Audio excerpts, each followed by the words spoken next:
শীতকালের খুব আদুরে সবজি। হ্যাঁ, কি বলুন তো? দাঁড়ান বানাই। তার আগে আমি একটু ড্রাই রোস্ট করে নিলাম খানকতক বড়ি, আর কুচো কুচো করে কেটে নিলাম ওই আলু, মূলো, বেগুন, তারপরে শিম যা থাকে। আর পালং শাক, যে আজকের হিরো, তাকে গরম জলে চুবিয়ে রেখেছি। ভালো করে একটুখানি তেল দিয়ে নিলাম কড়াইতে, তার ভেতর দিয়ে দিলাম একটু ফোড়ন। ফোড়ন দেওয়ার পর মানে কালো জিরে দিয়েছি আমি, পাঁচফোড়নও দেওয়া যায়।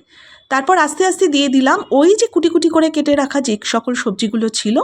হ্যাঁ হ্যাঁ, যা পাবেন সব দিয়ে দিতে পারেন।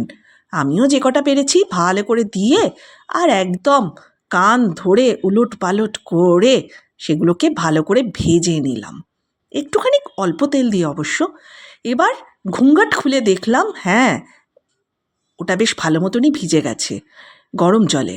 তারপর ওটাকে তুলে ঠান্ডা জলে ভালো করে ওয়াশ করে নিলাম। এবার কুচি কুচি করে কেটে নিলাম, আর কিছু করার নেই, ভালো করে নাড়িয়ে চাড়িয়ে রেখে দিলাম। আর ওই যে কড়াইয়ের ভেতর কানমূলে যাদেরকে দিয়েছিলাম তাদের ভেতরে নুন, হলুদ, একটু চিনি দিয়ে ভালো করে ওই পালং শাকটাকে মিশিয়ে নাড়াচাড়া করে নিলাম, ঢাকা চাপা।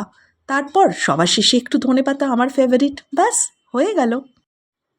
এবার তো টেস্ট করার পালা, পরে করছি।